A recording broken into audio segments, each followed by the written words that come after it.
Okay, I think that we are good to start. So welcome everyone. Thank you all for joining us for today's webinar, COVID-19 and the Economic Outlook. My name is Lina Mockute. I'm the Managing Director of Norwegian-Lithuanian Chamber of Commerce. Today we have, as you probably know, two really great presenters, and it's an honor for me to introduce them, and they are both carrying a very strong reputation as leading experts, financial experts. One of Norway's, that's Stig Myrsteth. He's also the founder of several financial institutions, and of Lithuania, an expert of Lithuania, that's Zygimantas Mauricas. He's the chief economist of Luminor Bank in Lithuania. So today they will present, they will share their insights and data on current trends and what the economic outlook for the future looks like. So just a little housekeeping before we get started. So please remain muted for the whole session. But of course, we accept your questions, and we really welcome you to be engaged and active and post them or type them, I should say. There is a chat room at the bottom, so type them there, and I will bring them up after either each presentation, or at the very end we will also have a Q&A session. So probably without any further ado, we are okay to start, I think. I will share Stig's presentation if Stig, you are ready. So I think I can do that. I'm ready, Lina. Okay, so I will start sharing it in a minute. Okay. Thank you, Lina. Okay. So I guess I can start talking already. I'm going to talk about political, economic, and financial consequences of the corona crisis and Yes. what we can expect going forward. I'll start a little gloomy, but hopefully I'll be a little more positive towards the end. So if we go to slide number 2, Lina. Yes. So just to state where we are currently in the USA, we have the highest unemployment in 90 years. The economy is very sick. And what is important to understand is that we cannot have, in order to have a healthy society and healthy workers, we also need a healthy economy. And we are very far away from that. If you look at other countries than USA, the rise in unemployment has often not been so strong, especially in many European countries. This mainly reflects that the labor markets are less flexible, but that doesn't mean that the pain will not come here also. In those countries with rigid labor markets, the rise in unemployment will be slower, but also the fall in unemployment will be slower. So what is very important to understand when you have this kind of situation is that so far, despite having the worst unemployment since the Great Depression, so far the households have to a large degree been shielded from the economic pain by expensive help packages. In the USA, they spent $3 trillion so far in rescue packages. Many of those who have gotten unemployed, they still earn they still have the same income as they had before, thanks to these temporary but expensive rescue packages. Soon these packages will finish, and then many of these millions of unemployed, I mean, in the USA, 1 in 4 workplaces have been lost. Many of the current employees, they think that soon they can go back to their old job. Many of them will discover that the old job is not there anymore. And also they will feel the loss of income of being unemployed. And that will create a very toxic atmosphere in society. Maybe we have already gotten a little taste of that this weekend. I guess we all have seen what has happened with the burning and the looting in a lot of US citizens. This frustration is not only being fueled by that murder of the black man by the police.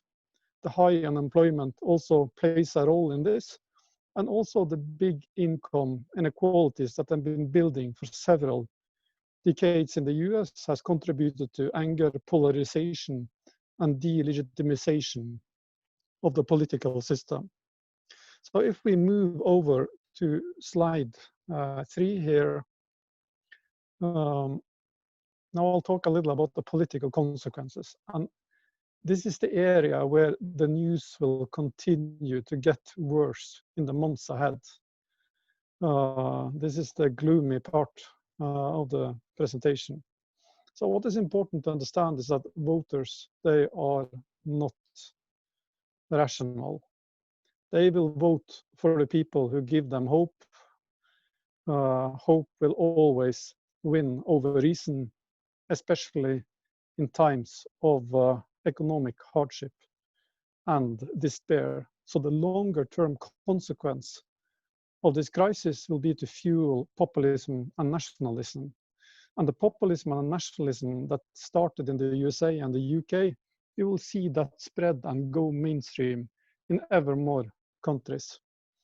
Having said that, in the short run, we have seen that the current governments, the current state leaders, both in the USA, Germany, Norway, and several other countries, they have increased higher poll numbers. This is typical during the acute phases of a crisis. Typically, voters hesitate to change leadership during the acute phase of a crisis. But if you look longer term, I mean, this effect is going to reverse, and then you will see the effect of the sick economy on the voter behavior. And then typically they will not support the current government. Voters will not be rational and say that the current government is an innocent victim and they lost their job and livelihood because of the coronavirus. They will be voting for those who gives them hope and promises miracles. So if we move on to slide number 4 and look at the US in particular. So if you look at the chart on the right side, the Trump job approval, we see that Trump, for a short period during the acute phase of the corona crisis, had more people approving of his job than those disapproving for the first time since he was elected. So this is the typical acute crisis bump that all governments, all state leaders typically enjoy during a crisis. But this effect has already reversed in the USA, and we see now, according to the latest numbers, that people disapproving of Trump are again in the majority. Trump's main plan to get elected was to use the economy. People, the voters, typically view him as highly qualified in that area and less qualified in other areas. Trump's problem is that the economy is terrible at the moment. It's very sick. So Trump cannot go to the voters and say that, are you better now than you were 4 years ago? The answer is no. So he'll have to come up with a completely new strategy if he's going to win the election in November. And currently, if I would guess, he's going to lose. He's going to lose unless the economy recovers super fast, which doesn't seem likely. It's simply too little time left until the election in November. Or the other thing he can hope for is if a major crisis will strike again, that will cause people to rally behind him, just like during the acute phase of the corona crisis. So for Trump, actually, this autumn, it could be good for him if the US was involved in a major crisis, like a war or something else. That's probably his best hope for getting re-elected. But this also tells that if the US is provoked going forward, for example, by Iran or North Korea, Trump will respond much more aggressively than previously, because this is in his best interest. If Trump manages to win the election, the good news is that taxes will not be raised. The bad news is that we can expect more trade wars going forward. If Biden wins, which seems likely, despite him being a weak candidate, we can expect him to raise taxes, which will be negative for the stock market. Longer term, we can expect a bigger government, more regulation. But he will likely not be a supporter of trade wars, which will be on the positive side. We can also expect that he will take revenge on Russia for the election meddling in 2016, which many democratic voters believes cost them the victory. If we move on to slide number 5. Latin America. That's one of the regions in the world where the political risk is the highest at the moment. This is in general a part of the world that always is unstable, even in the best of times.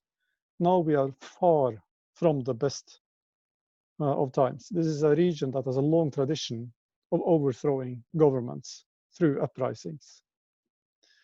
This is an area which now has become the epicenter of the global corona epidemic. The economy looks terrible. The biggest economy in the region is Brazil.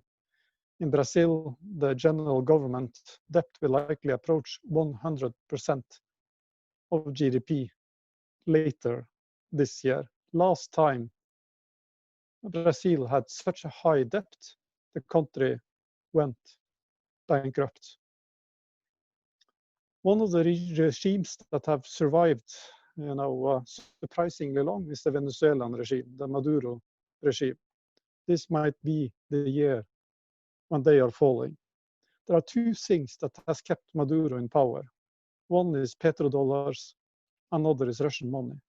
Now both are gone. And for those doing business in this region, don't be surprised if the new government that takes power after an uprising will not honor the agreements made with the old regime.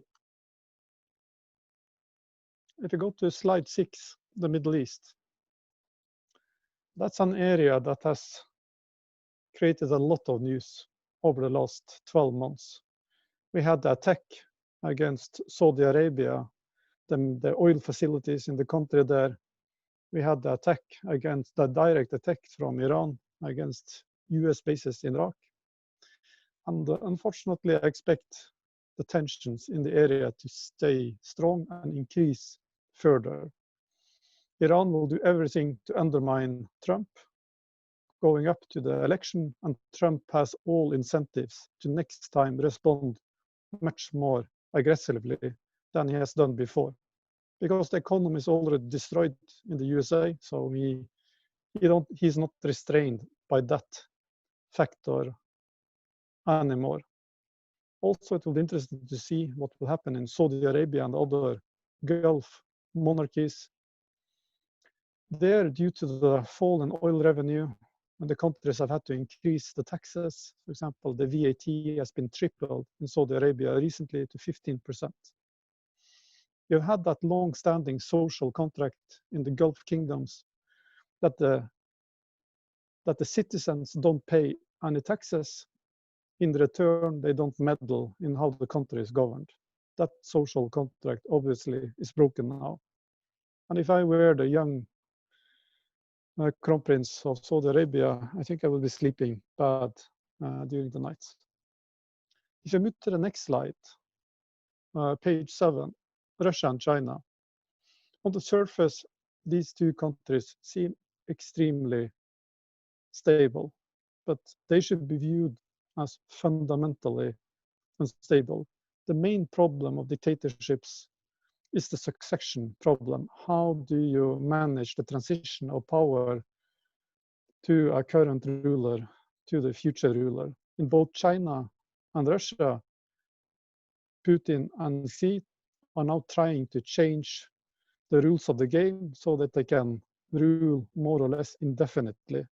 The current crisis with the increase in misery among ordinary people will make it easier for rival fractions within the regime to challenge both Putin and Xi.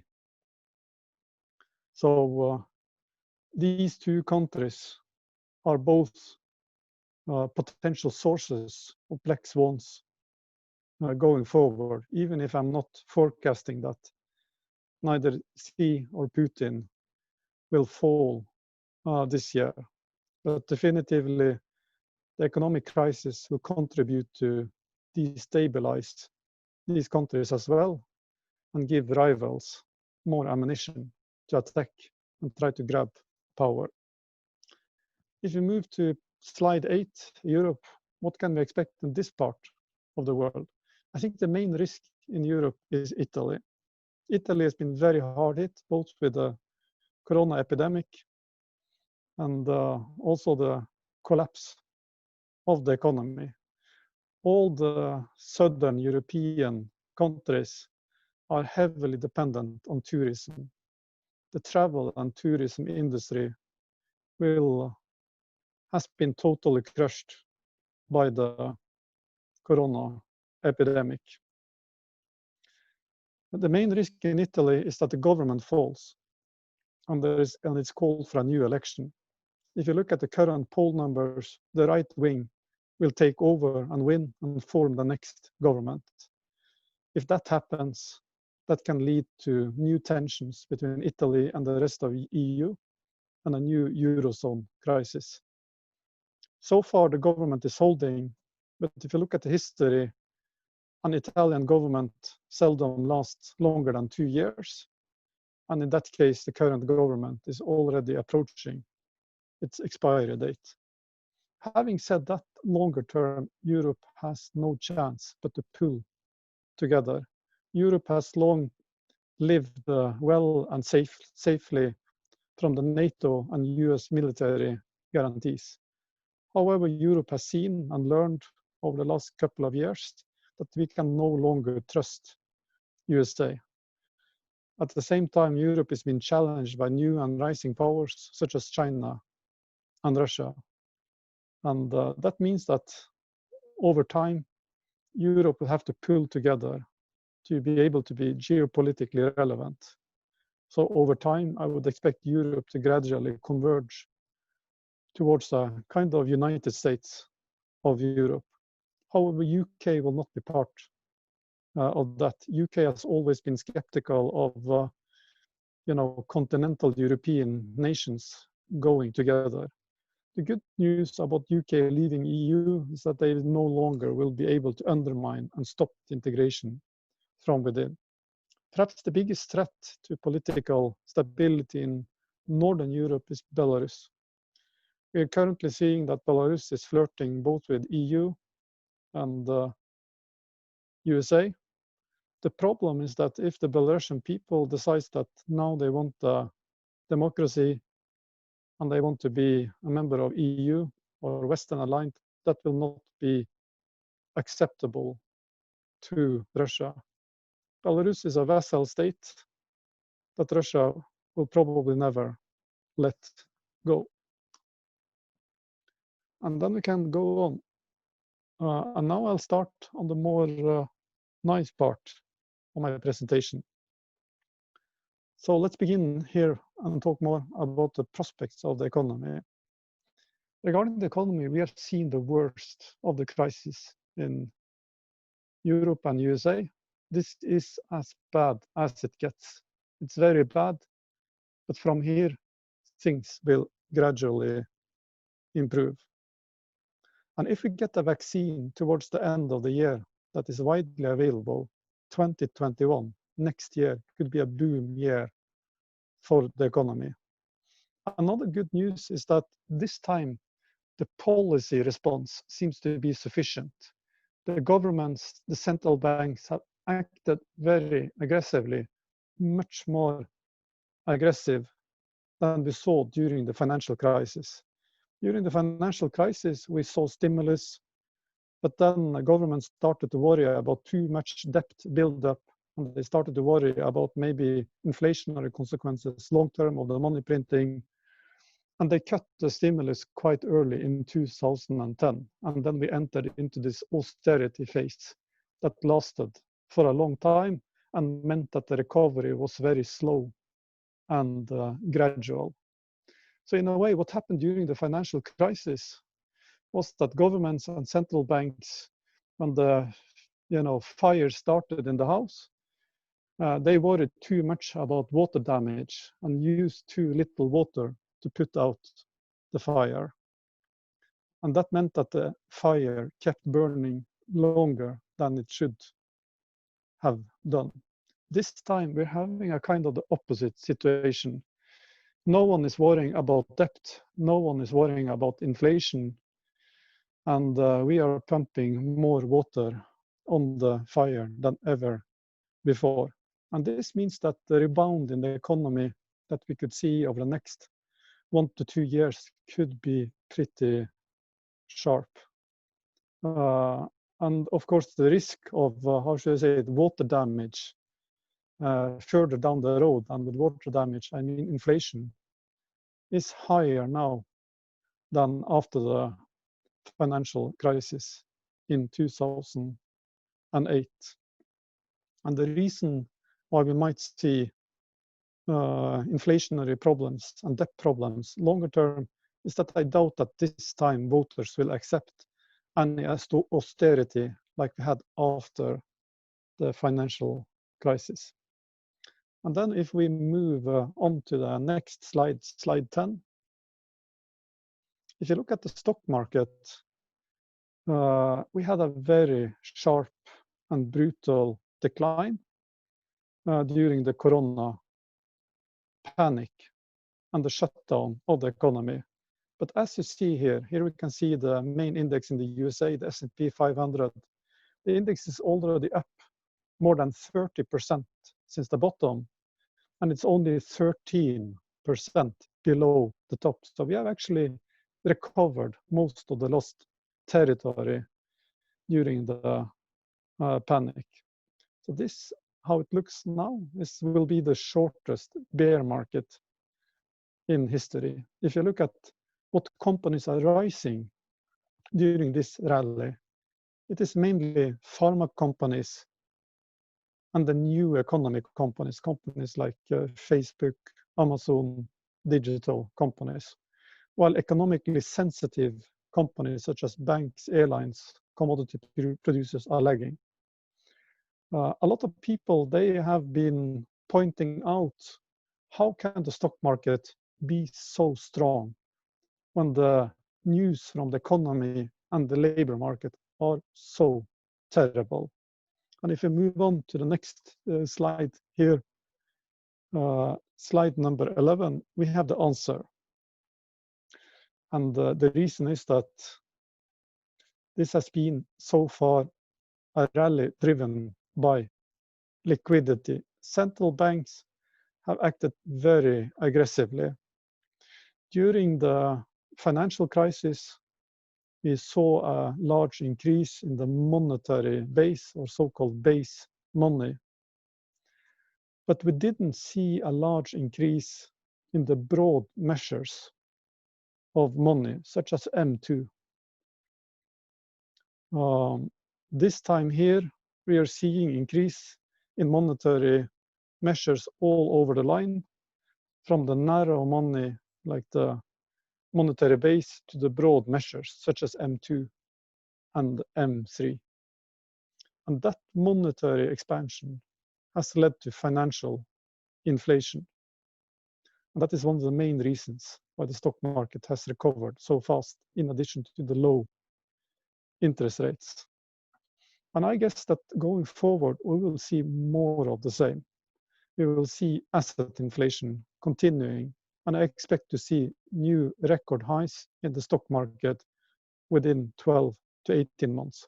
However, in the shorter term, let's say next 3 months, I'm more unsure. And that is more related to the risk of a second wave when it comes to the corona epidemic. But generally, I don't expect the stock market to fall below the bottom we had in March. Then we can move to slide number 12. The rally in the stock market will continue as long as the inflation keeps low. As long as inflation keeps low, interest rates can stay low, and money growth can stay high, and that will lead to sustained financial inflation. In addition, the economic news will get better. As I told earlier, 2021 might very well be a boom year for the economy, and the stock market is always forward looking. That creates a constructive backdrop for most stock markets. The rally in the stock market will continue until inflation becomes a problem. However, inflation is not a problem at all currently. With very weak labor markets and weak demand, on the contrary, inflation is falling everywhere, and it's falling fast. Inflation can only become a problem when the labor market has fully recovered and the free capacity in the economy has been absorbed. And I don't think that will be the case until 2022 at the earliest.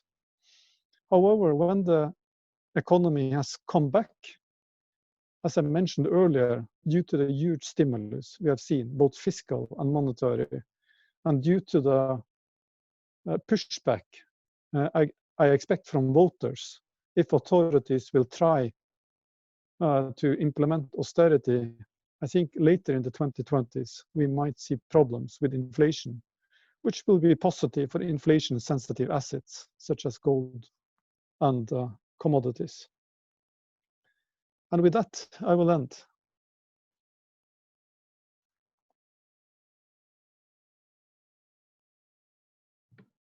Okay, thank you. Thank you, Stig, so much. Great presentation, as always, very good insights. I just want to remind everyone to type questions in the chat box. You can find it at the bottom. For the moment, I think that people were very kind of focused and interested, in what you were giving figures. My question to you, Stig, is, well, you've been talking more about the global, like the economic outlook. What would be one thing that you would like, let's say, globally, or some particular countries, like those policymakers in European policymakers, or even Lithuanian, maybe, because we are here, Lithuania, interested, to keep in mind as they figure out what to do next? I think in Europe, the main risk is that we stimulate too little because of the government or governance issues of the European Union, the Eurozone. The risk is that fiscal stimulus and monetary stimulus will be too little, too late. We see in EU there are tensions. Southern countries, they want big stimulus, while northern countries, they are worried about the debt buildup, and they might be able to veto that.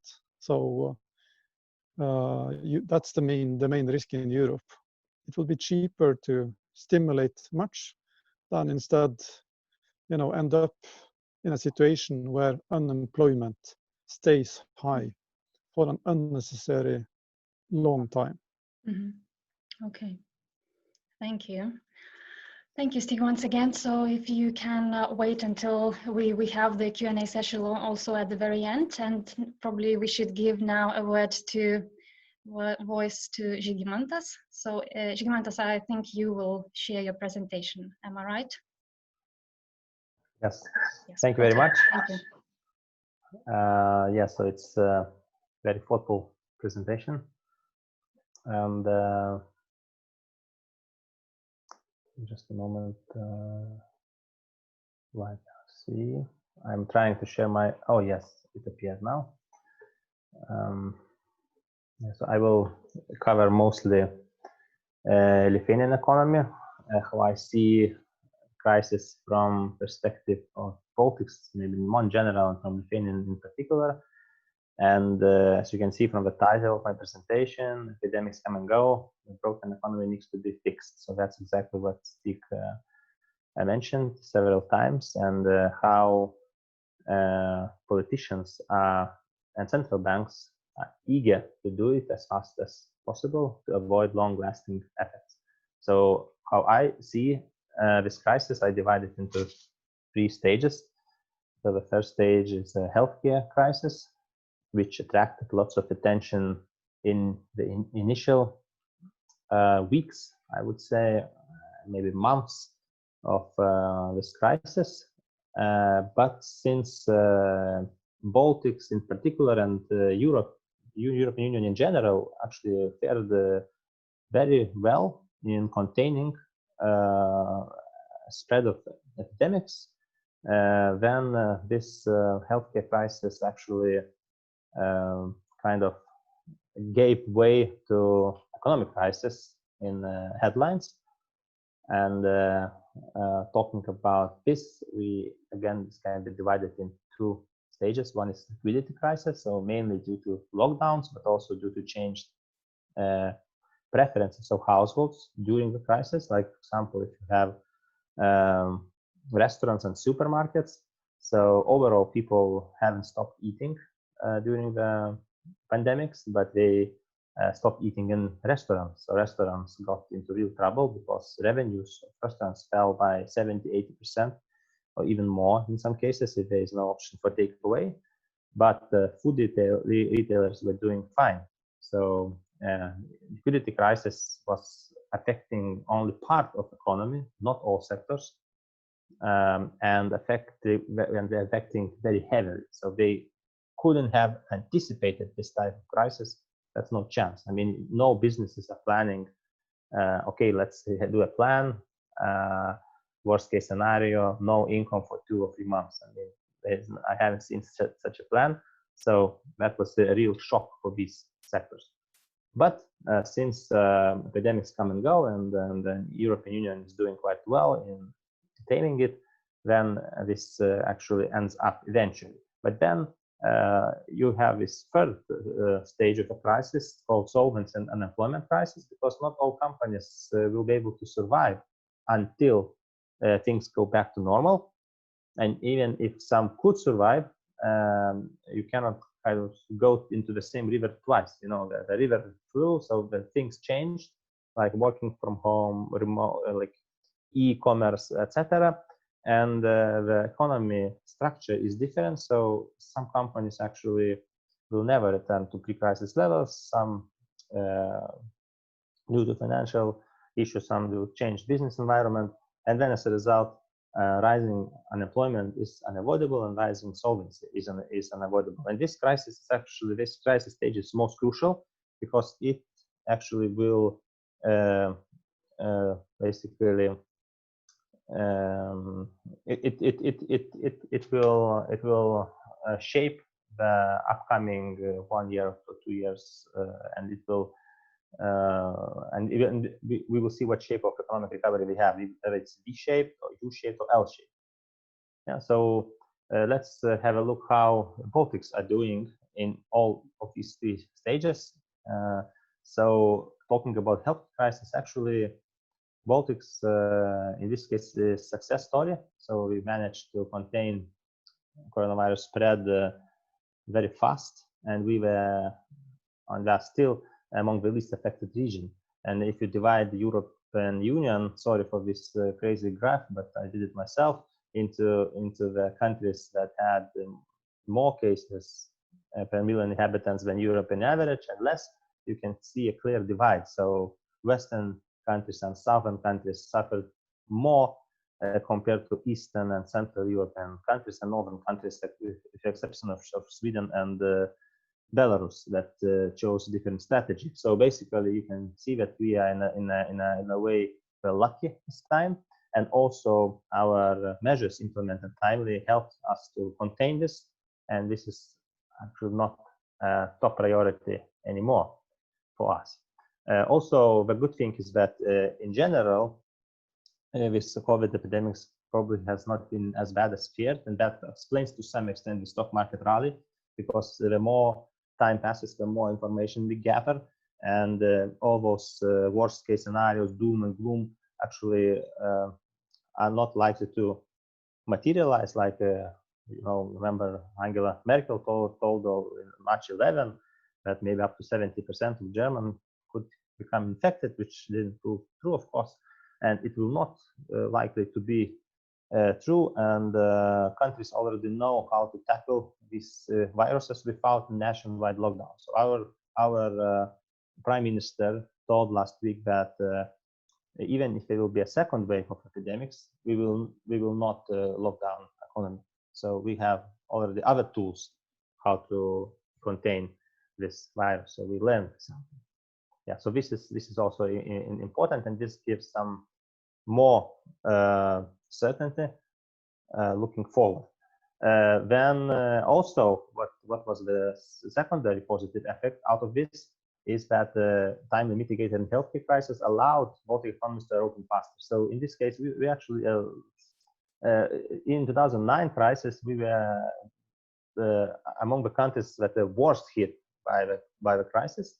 But this time it's kind of opposite, because Baltic economies were the first to recover, and you can see those titles. Let's say Baltic countries became this travel bubble because we reintroduced free travel among Baltic states. It was like we were first in the European Union, and then Vilnius, for example, became giant open air cafe to support restaurants. So these initiatives actually were very positively perceived also by consumers, and this allowed our economy to be opened faster. So now if you look at economic stringency index, actually Baltics are among the freest economies, if not the freest, in the European Union. So just compared with the European average, or even compared to Norway and Sweden, actually we are now freer than Sweden. Actually Sweden has some issues going forward because not many countries are willing to open borders with them. And this also helped mitigating our, I would say to a large extent, failure in implementing economic stimulus measures. So implementation was a key drawback, because ambition was quite high. So I compared with Switzerland, which is probably the best example globally. So we were only 3 days later in announcing our stimulus package, and our stimulus package was 3 times bigger. Yeah, so the initial start was very good, but Switzerland already by end of March, beginning of April, they already paid to businesses in grants, in liquidity support, 13 billion euros roughly, so 2% of GDP. And we actually paid, it's now approaching 100 million by what is end of May already. So we were really lagging behind it, and if we wouldn't have been so successful in tackling healthcare crisis, I think we would have had much bigger problems here in Lithuania, because this support really didn't get through, and many businesses would have just discontinued operations. So the only successful package was tax deferrals, and to some extent compensation for lost income for employees.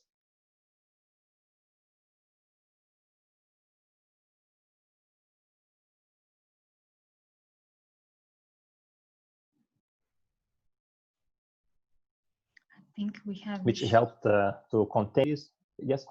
Sorry, we lost you. So sorry. Yes. Something was with the connection. So if you start again. Yes, maybe it's sorry. I switched in my mobile phone the same connection, so it should be fine now. No problem. Yes. Yes. So basically, this our official unemployment actually increased only by slightly more than 2 percentage points. So just only slightly, but roughly quarter of employees are either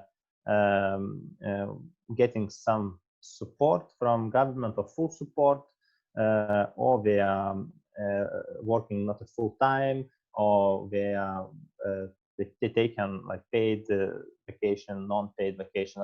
There are various options, looking after kids at home, etc.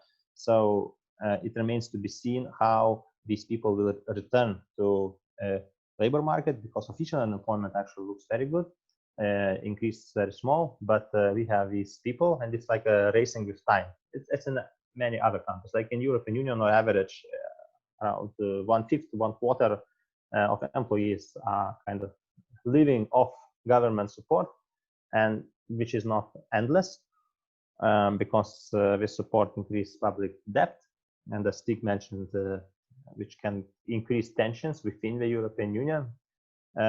So it's not a permanent, and it's usually have some like expiry date sometime in end summer or beginning of autumn, and then some of these employees will no longer be supported, so they will either come back to employment or they will become unemployed. Yeah, but this in Lithuania, at least official unemployment is quite low, because government measures, at least in this way, help to lower this official unemployment. And of course, not only measures, but I mentioned this opening up of the economy. And as a result, we have quite unusual again situation, is that our consumer confidence this time is very strong. So as usual, you have Denmark, Sweden top. It was the same in 2009 crisis. So households, trust each other, they don't panic because it's a welfare economy, etc. So many indicators. So usually the retail trade doesn't drop so much, which doesn't exacerbate the crisis, because mostly what suffers in Scandinavian countries is exports.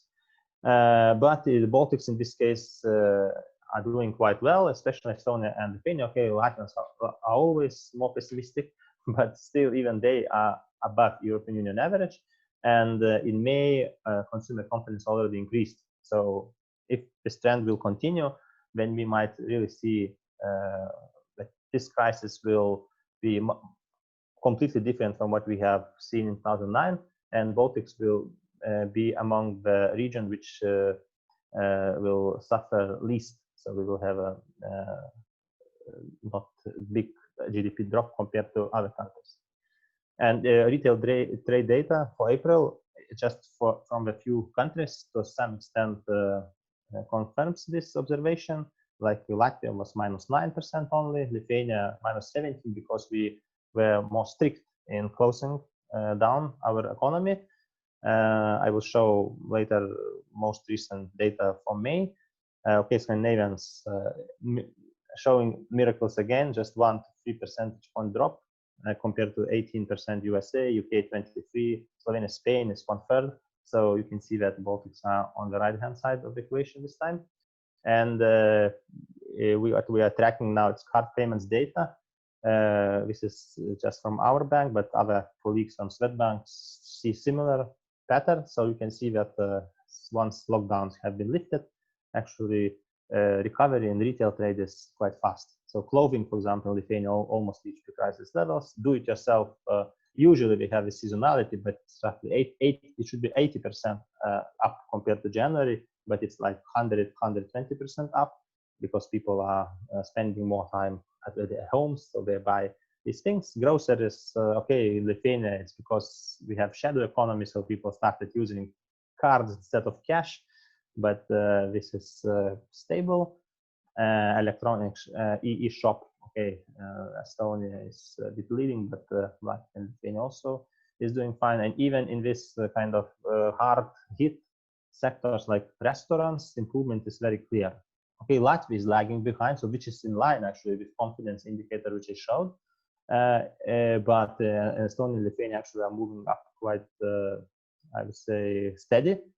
And we expect that in June, the differences, even in these sectors like entertainment or restaurants, might be not as big as expected. So basically, what we see now in end of May, we expect that our baseline scenario in the roughly mid-July and July. So it's more like V-shaped rather than U-shaped recovery in case of Baltics. And what actually how I explain this to a large extent is because our narratives are different. So Stig also mentioned this already a bit, but I had a chance 2 weeks ago to have a conference with Nobel Prize winner Robert Schiller. Probably know, he's of Lithuanian origin, even speaks Lithuanian a bit. This book that he signed, he wrote some nice things in Lithuanian language, so he still remembers. But the thing is that he published a new thing about the importance of narratives for economy, and this actually got me to understand why this huge difference in the Baltics now compared to what we had in 2009. So in 2009, we have basically the first narrative was that it was our fault. The crisis was our fault. So we have created the consumption bubble. We have created real estate bubble. Our politicians were corrupt and not trying enough to attract investments. So when crisis came, actually, we kind of were divided society. You know, we blamed each other. So bankers were blamed, and government officials and business people, etc. So everyone was unhappy about each other. So this time it's completely different because crisis is external shock. So it's not something that we are to blame for, and we have to fight together.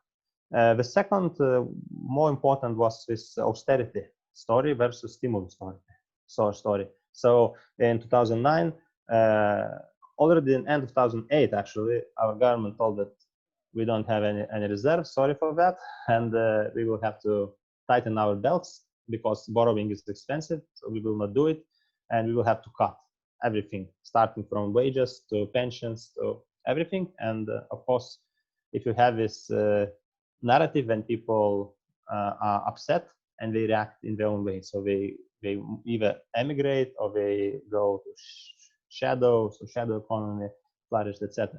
And the third narrative, which is also was very prevalent back then, is that we need to kind of regain our international competitiveness, and our recovery should be export driven.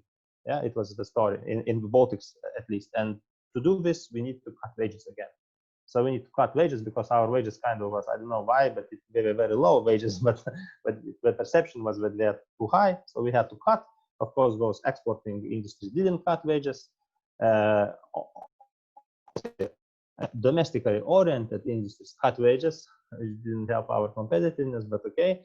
But this again, narrative dampened down our domestic consumption, and it took time to recover. As you can see from this graph, the recovery was very, very slow. And this time we focused different scenario. We focused that drop will be quite sharp, but then it will be followed by pretty fast recovery.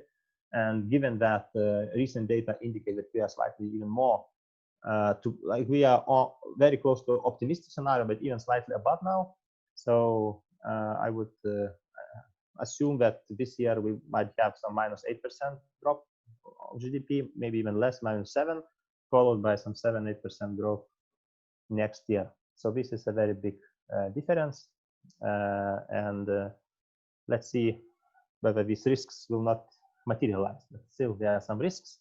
Obviously, one risk is that second wave in autumn, which would not be as bad as first wave, but still it would dampen recovery. The big risk is increasing talks about upcoming belt tightening, especially in European Union. I think this is a very big risk because the European Commission already mentioned it in our recommendations, country-specific recommendations. They mentioned it very clearly that okay, now this year is just for spending, but then when you plan the next year's budget, please be so kind not to plan too high deficit.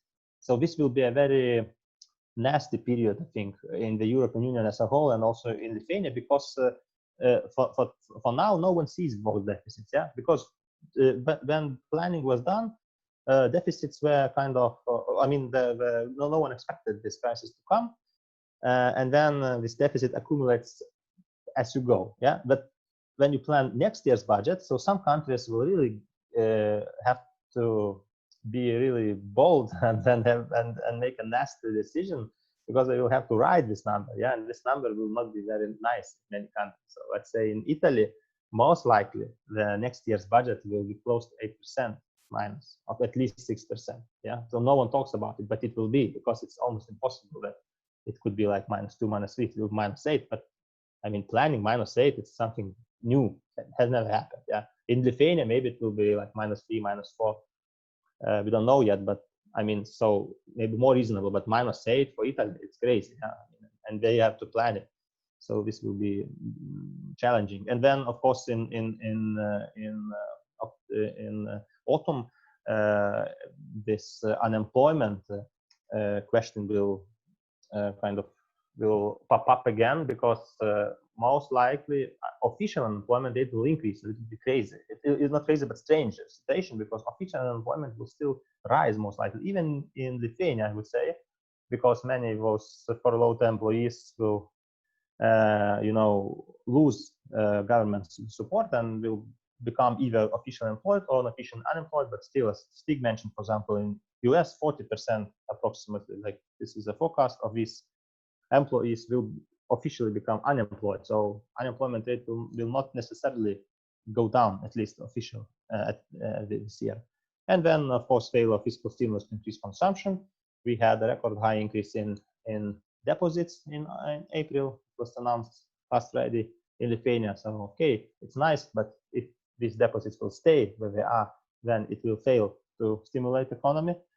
The deflation risk is also quite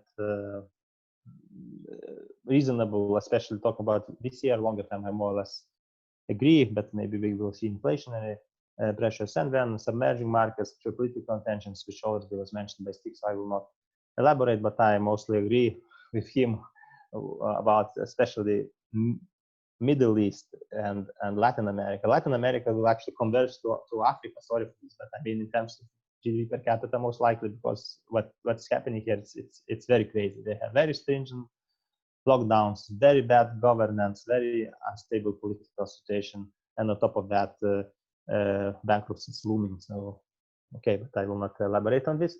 So times will be interesting, but the hope is that Baltics at least are doing fine, and so far actually better than expected. Yeah, so this was my part. Okay, thank you so much. Great insights. Yeah, if anyone has questions, encouraged to send them. That's interesting. Actually, Zygimantas, I have a question to you. You mentioned that some sectors might not reach that pre-crisis, level. Which sectors that would be? Yeah, like travel sector, for example, tourism sector. Yeah. Okay, restaurants might be still challenged, but I believe more in restaurants. I will explain why. But let's say office buildings might suffer. Retail most likely will suffer. Like look what's happening in USA. It's like a panic mode, because this crisis will change consumer behavior and also the way we work. I mean, now we're having online conference, yeah. So that's a good example. So working from home and e-trade, I think those would be the two most powerful effects that would change economy that we live in. And also the third one probably will be overall like changes in tourism industry, especially mass tourism. I'm really a bit skeptical that in upcoming 2 years we will see this huge increase for long distance travel. For example, like Thailand, now it's a very huge risk for Thailand, because Thailand is very far away from anywhere. So if you go to Thailand and you got stuck, you got stuck. I mean, if you go to Greece, okay, you can, at least it's Europe, so it's safer. So I think these countries that are closer, they will relatively fare better. But I mean, if I would plan my honeymoon now, yeah, I mean, so I wouldn't plan Maldives. Sorry for that. But really, I mean, because I know some cases that people really plan even traveling around the world, and it's gone, So it's a huge risk. So maybe just watch on television some nice beaches in Maldives, it's enough, and then go to Greece or whatever, even some local in Norway with small house. But I mean, it's true. I think it will stay for some time. But those two fundamentals, and of course, all this working from home will change everything. You can change traffic. how it is organized, because traffic jams will get lower. People will not buy smaller apartments. That now has been a boom in recent years. Like retail areas will have to be transformed to logistic centers. Okay, it's okay if they are far away out of the city, but if they're inside the city, they're expensive, so they will have to be transferred to something else. So that will be quite interesting times, and I think these changes will be most of them will be quite permanent. That's my belief. Okay. How do you foresee, let's say, that this crisis will affect the income inequality for like in Lithuania and maybe in Norway even? Stig, you can. Yeah, so this is a challenge to some extent, because I mean, initially, of course, it will be reducing inequality, as all crises. I mean, in 2011, if I'm not mistaken, our income inequality was close or even lower slightly than EU average because of the crisis. But in already next year and in 2 years, it will again increase, and that's a big question whether politicians will allow it. So I think we will have more taxation coming. That's my guess, because they will need to finance deficits, and that's why I was questioning this. Okay, with Facebook, Google, it's okay. The stock valuations are rising for these companies because they're like new digital society, etc. But who will pay taxes at the end of the day? That's a big question. And both companies will pay taxes. Even European Union already wrote this EU recovery fund. One of the three sources of taxation is, okay, one is carbon tax, plastic tax, and digital tax. So digital taxes, they will tax those companies, and US will tax those companies. That's my forecast, because who else will pay? Restaurants will not pay because they suffer. Travel industry will not pay. Leisure services will not pay. So they will pay, those guys will pay, and they will get really big hit from increase in taxes, which is not, in my understanding, is included in valuations at the moment. But I think they will be really hunted because we have 8% deficit planned. Like, it's not like extraordinary. We plan 8%. You need to plan like in 2 years. It's usually 2-year plan, 8, and then you something better, 6 or 5, 4, and you need to tell where you will get money from. Yeah. So yeah. Stig. I can add a little there, Lina. I think the corona crisis will strengthen income equality. If you, for example, look at the USA, who has been hardest hit by the crisis so far. So if you look at ethnic groups, it's Black people, it's Spanish-speaking people, because they typically don't work in the new economy. They cannot sit in the home office working on their computer. They typically have works as nannies in restaurants, drivers, the gig economy, and so on. However, so far, they have not suffered the loss of income due to the rescue packages. But that is about to happen very soon. And then that frustration that we've seen, for example, the last couple of days in USA, I think will be strengthened.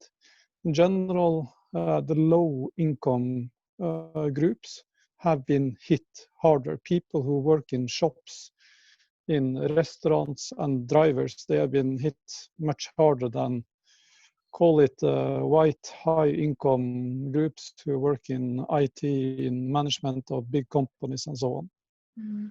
And by the way, well, how well prepared was a typical, let's say, Lithuanian or Norwegian, let's say, family, like Lithuanian especially? I'm interested to cover, like to sustain those households, for a month too. How long?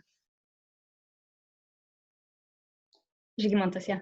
For Lithuanian, I mean, we have still, there have been some encouraging news actually recently, like depending on source and survey, it has been even that more than half of households have been prepared for this type of crisis, but still, I mean, it's like glass half empty or half full. I mean, half of households, let's say roughly, are completely unprepared, because if you lose income, they can hardly manage to cover 1 month of family expenses. So they are completely dependent on external support.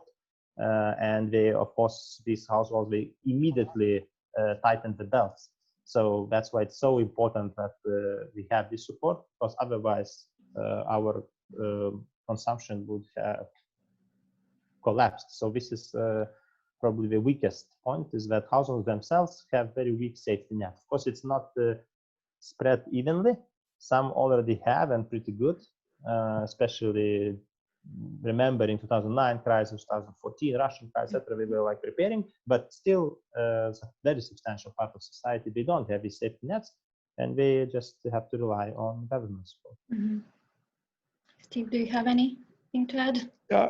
Yeah, I think the good news is that in general in Europe, we have this welfare state in most countries that will protect the weakest in the society, like in Norway, Sweden, most of Western Europe. But for example, in USA, the welfare state is not very well developed. And for countries with weak welfare states, when a crisis like this hits and you get these kind of unemployment numbers, that is really like combustible material when it comes to political risk. So I'm, for example, not surprised when I turn on the news now on CNN and see what's happening in US cities. This thing we can see more of over the next 6 to 12 months. How do you think this crisis will, since we are a Norwegian chamber and we're also like expecting the number of investors to keep growing, you know, here to Lithuania, how this crisis you think will affect FDI? Yeah, that's a good question. I think this will be a short-lived crisis. I think we will see a pretty fast recovery. I think that's at least already the signal from the stock market. The stock market, shows in a way the wisdom of the crowds, and the stock market expects that this crisis luckily will not be very long-lasting. So I think that when we are in 2021, things might look very much better. But still, currently, if you look at all companies, their main focus is on securing own survival. Mm-hmm. That is typically the case in both Norway and Lithuania. So this will not be a good year for FDI and for expansion projects. Zygimantas?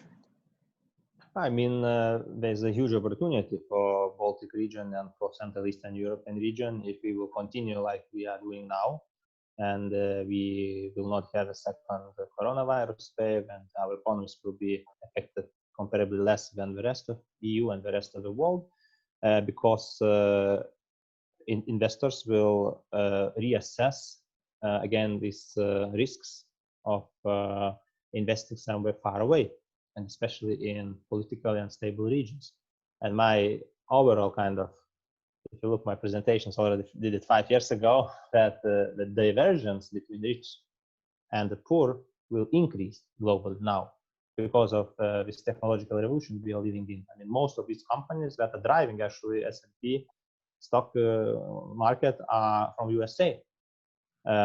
Most developments in renewable energy or artificial intelligence go from China, from European Union, and very few drops are left for other economies. And like this crisis, like this one, even exacerbates or increase with geopolitical risks. So companies will require huge, compensation for this risk to go, let's say, to Latin America, even to Turkey, Middle East, even now to China, other Asian maybe countries also. So Central Eastern Europe is becoming like a kind of good value for money, I would say like this. And I believe that we will have more investments going into our region, because we are close to Europe, to Western Europe markets, and also our political stability is substantially better. I mean, just think about, I remember these talks, in 2012 or 13, most businesses were just investing directly into Russia, for example. How this changed now? So now very few companies are looking directly to Russia, so they invest in Central Eastern Europe. Turkey was also promising, now we don't know. So I think this is our good opportunity, window of opportunity, and for this region as a whole, relative in relative in relative terms, it will grow faster than global economy. Okay. I think one of the strong points of the economy in Lithuania and the Baltics in general and much of Eastern Europe is, the industry structure. I mean, Lithuania is doing well when it comes to the new economy, the IT industry, fintech. While, for example, if you look at Norway, I mean, the three cornerstone industries of Norway, that's oil and gas, fish farming, and hydropower. But what we see all over the world is a boom in the tech sector. And that, I think, is one of the strong points of Lithuania. The economy has already gained a significant foothold in that area. Okay, so I have one last question, actually. We've been talking like that everyone should be preparing, or this new normal has already started, let's say so. So could you say what to do to prepare for that new normal? Stig.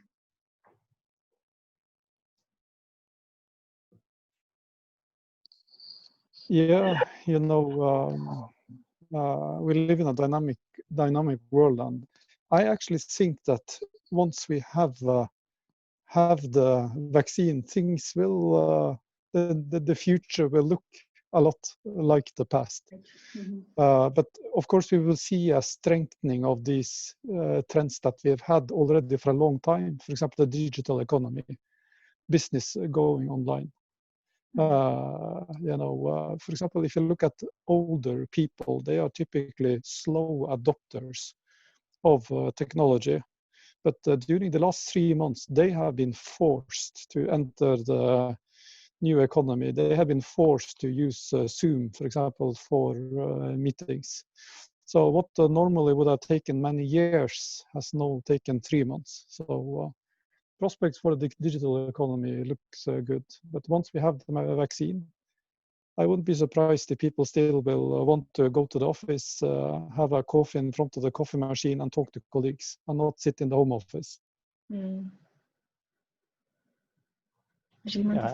I already mentioned a few things. So basically, to understand that every crisis is not a challenge only, but also opportunity, a big opportunity, and just grasp those opportunities. And the faster the countries will grasp them, the faster they will transform, the more competitive edge they will get in upcoming decades. And as I mentioned, since it's very likely that divergence in global economy will increase, so it's very important to be at the forefront of this innovation frontier, and also it's important to keep social stability, because this will become increasingly important feature since technologies allow also to see how one could live, and compare with the actual situation. So let's say riots like in Iraq, for example, in many countries. I mean, there are many riots, etc. So this would become increasingly important to keep the social cohesions within countries, and that's also why I believe Baltics and Scandinavian countries have competitive edge here, because we are, Austrian Scandinavians are well ahead of even leading countries, but Baltics also, I would say, well, starting to be compared to other regions. So peacefulness, harmony, social cohesion, and digitalization, that's probably will be the future of our world. Okay, thank you so much for all this. Before we wrap up, is there anything else, Stig or Zygimantas, you want to cover? No? All good. Okay, so thank you once again to our great speakers. That was really impressive, and I think that we are now kind of more ready, to go ahead and then see at least a slightly brighter future. So thank you all also to all participants, and please follow us on our social media because we have a few more events coming up. Webinars, online events. So thank you once again, and stay safe. Bye. Bye.